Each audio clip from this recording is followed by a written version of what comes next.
Yeah, so as you said, my name's Rawson. I help lead kind of the Delphi Intelligence Division at Delphi, focused on AI and robotics. It's a mix of research, media, and investing, kind of across a variety of stages, but primarily focused on early stage.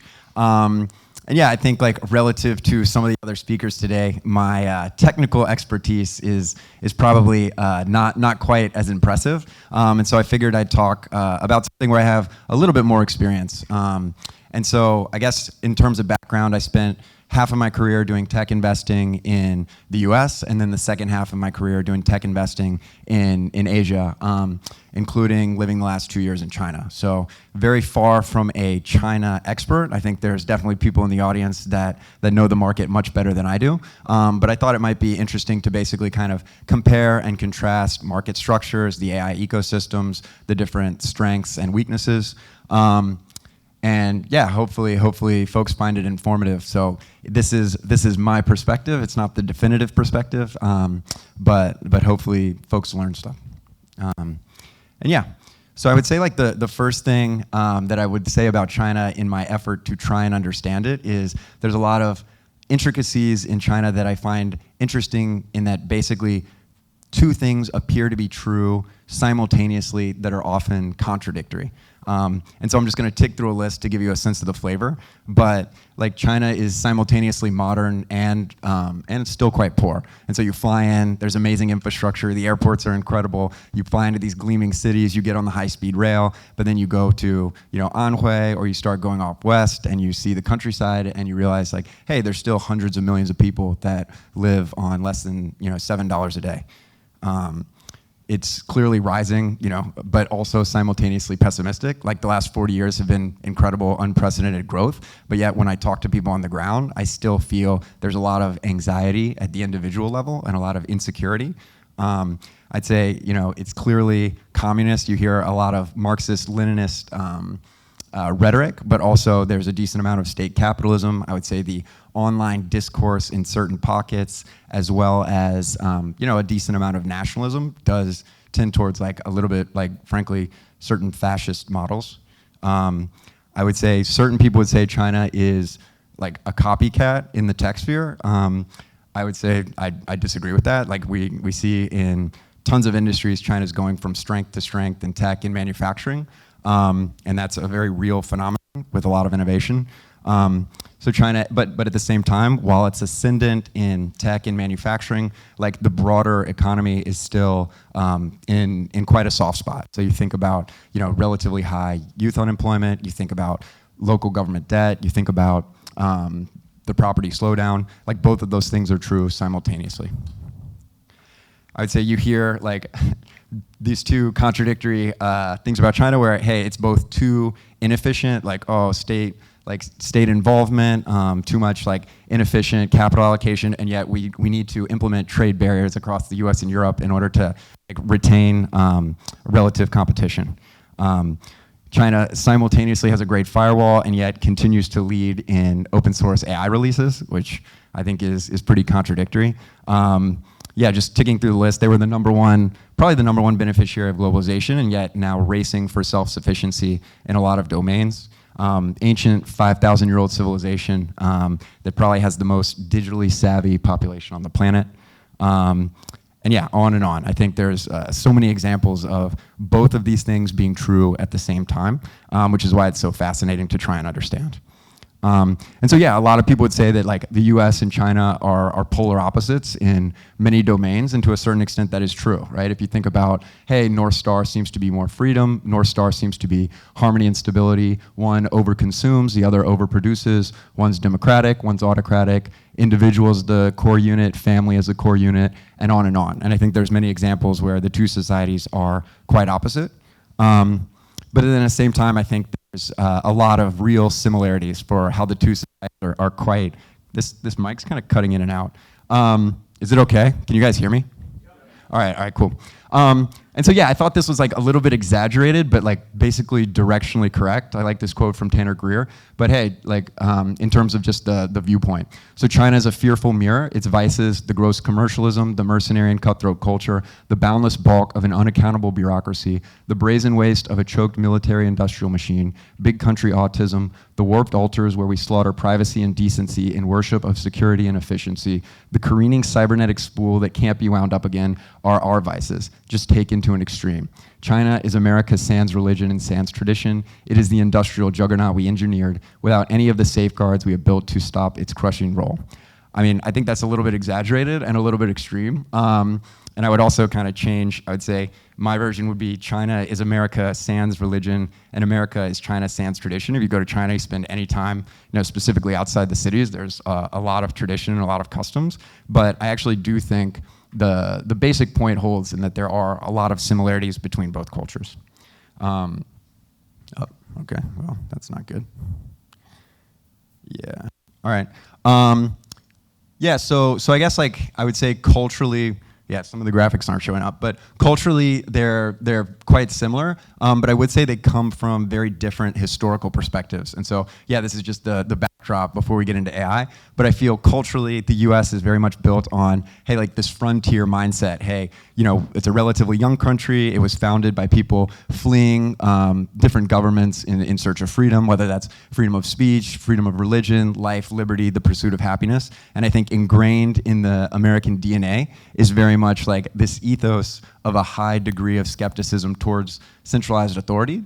And I feel like in China, if you think about it as a 5,000-year-old civilization, and every 1 to 2 centuries there's some sort of calamitous event where whether it's civil war, whether it's invasion, whether it's famine, there's a very real reason why folks would lean in toward and value stability. And so, in my conversations with anyone that's over 65, I think there's a lot of scar tissue from a lot of stuff that happened in the 20th century. And so, yeah, I think this historical perspectives creates a very different viewpoint in terms of how the leadership actually sees capital.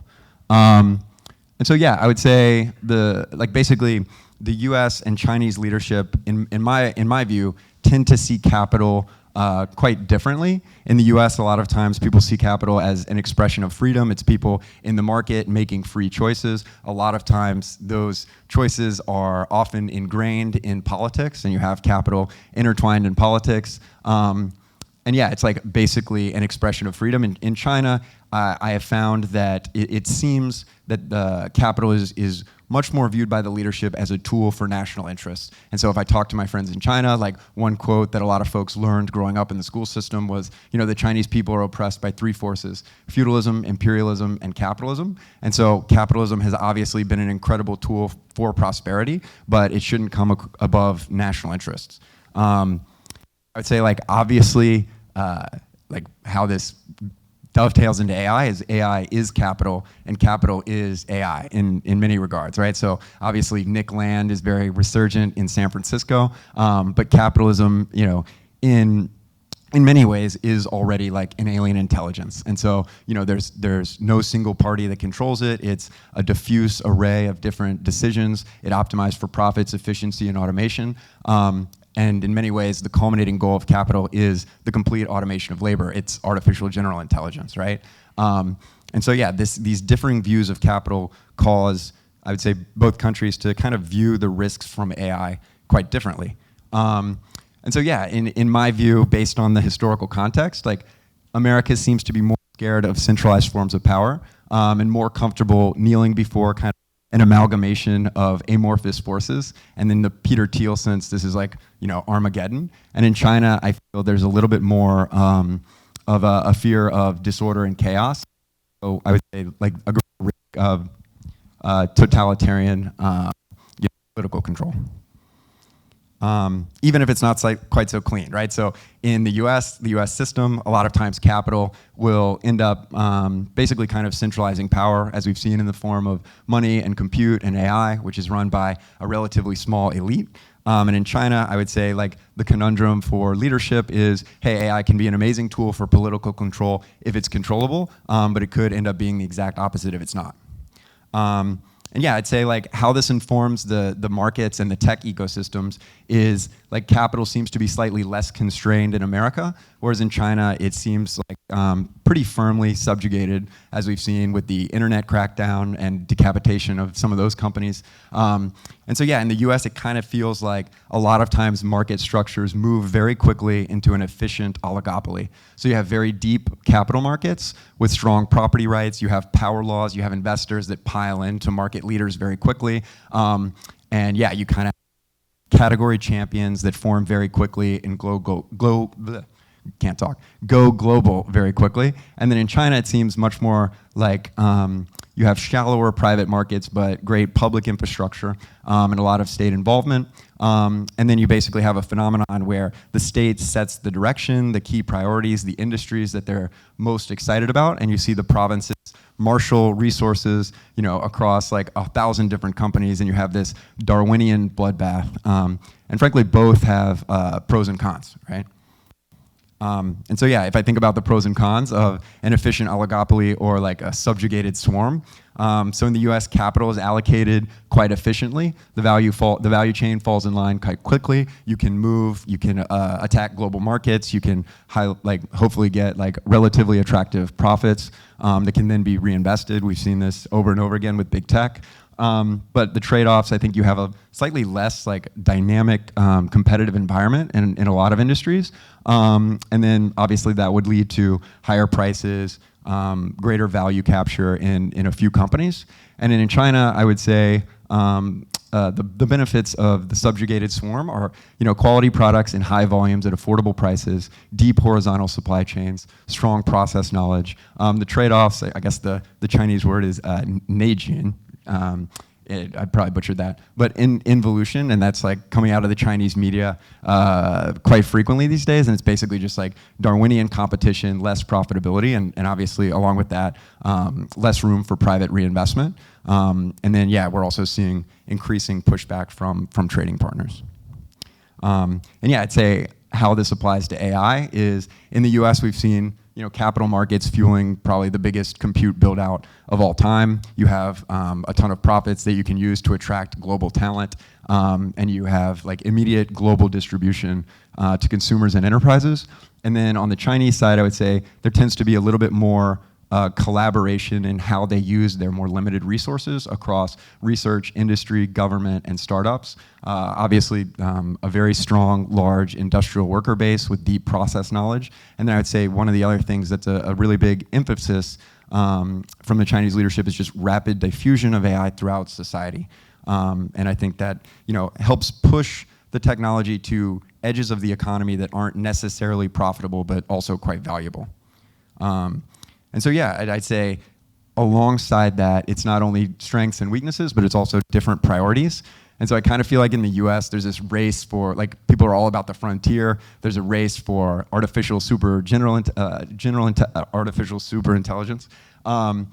Basically people want to build God. Along with that, these are closed models. They need to reinvest. Ideally, you'd get some sort of monopoly profits. And the end goal seems to be some sort of like human transcendence. Can we merge with the machine? Can we overcome our biological limitations? In China, I would say it seems to me that it's much more about harnessing AI for national priorities, involved with, like, as we've seen with the prioritization of open source, can you commoditize intelligence and can you shove it into as many parts of the economy as possible? And so the end goal seems to be some sort of societal utopia as I guess, envisioned by the CCP. And so yeah, if you think about like what's happening on the ground, like clearly the US approach is out to an early lead. If you just think about the massive compute build out in terms of compute and memory, and obviously have advantages in the chip supply chain. But if you look out 10, 15 years, there's a lot of underlying trends that would point to China having some pretty real advantages, whether that's, if you look at electricity generation, if you look at what's happening in open source model adoption, if you look at what's happening in robotics and the industrial capacity of China, I would say, it seems like this is going to be a very competitive race for a very long time. And so yeah, like I'm a big fan of Chinese open source models. I'm super happy that they continue to ship and drop incredible models like on a monthly basis. And I think we should all be thankful for that. But at the same time, it does raise concerns. If you do prod it for specifically politically sensitive information, oftentimes it just won't regurgitate what you want. And so I think there is a risk of biases if you're using some of those local models or not locally. And yeah, I guess like the basic point of my talk is like, hey, can we have both of these things simultaneously, right? Can you have the pros and cons of both models without the trade-offs? And I think there are trade-offs, so realistically it would be very hard. But can you harness global capital for investment while keeping intelligence open and pushing faster diffusion through the economy without an arbitrary platonic elite that makes those decisions?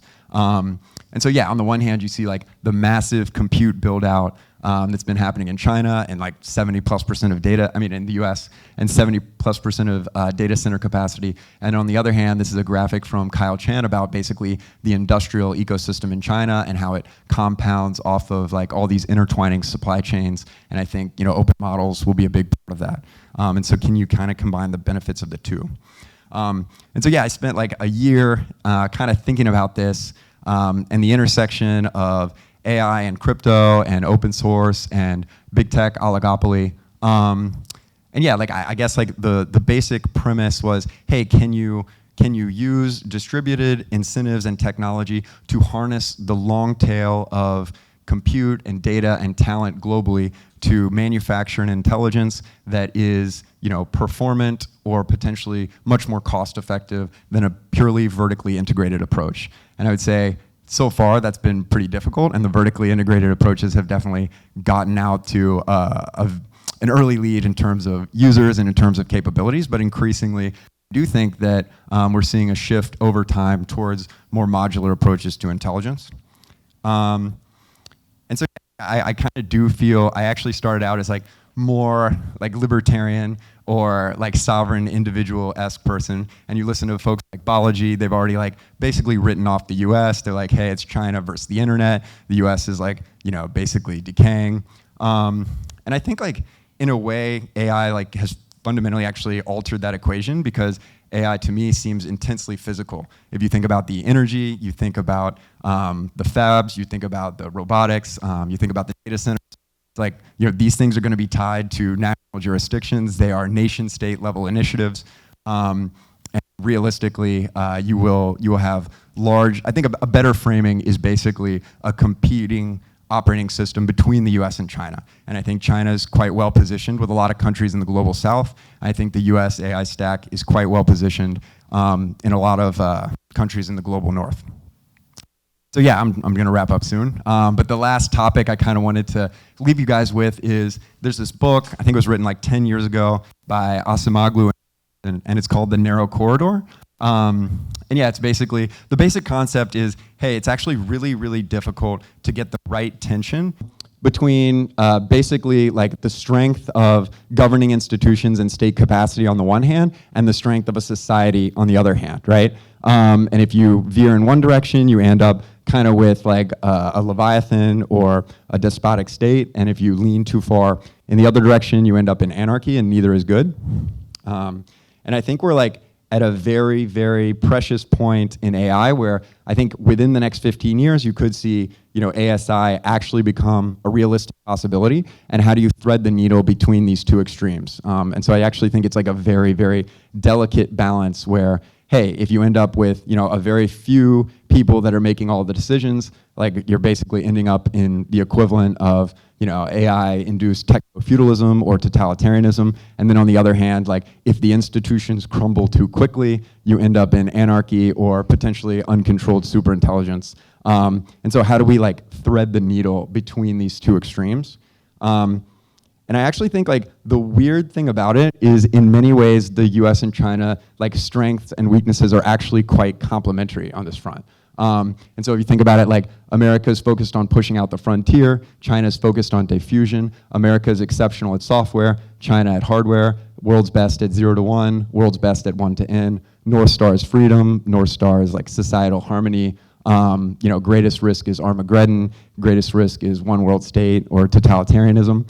And so yeah, like I guess just Ending on this quote, the tragedy of the decaying US-China relationship is that in many ways their outlooks are actually quite complementary. This tension between the two superpowers, finding the appropriate mix of individual freedoms and societal stability, of openness and control, of pushing the frontier and broad diffusion, might be exactly what's needed to walk this narrow corridor. And so yeah, like I guess to me, I thought this quote from Dan Wong's latest book was great in that actually, you know, the communication between the two sides has probably never been worse. And so hopefully this presentation has induced a little bit of mutual curiosity. So if you're Chinese and well, obviously you're here, so you're ahead of the curve. But if it's the other way around, I would encourage people to spend some time in China. I think it's worth learning about. So yeah, that's it.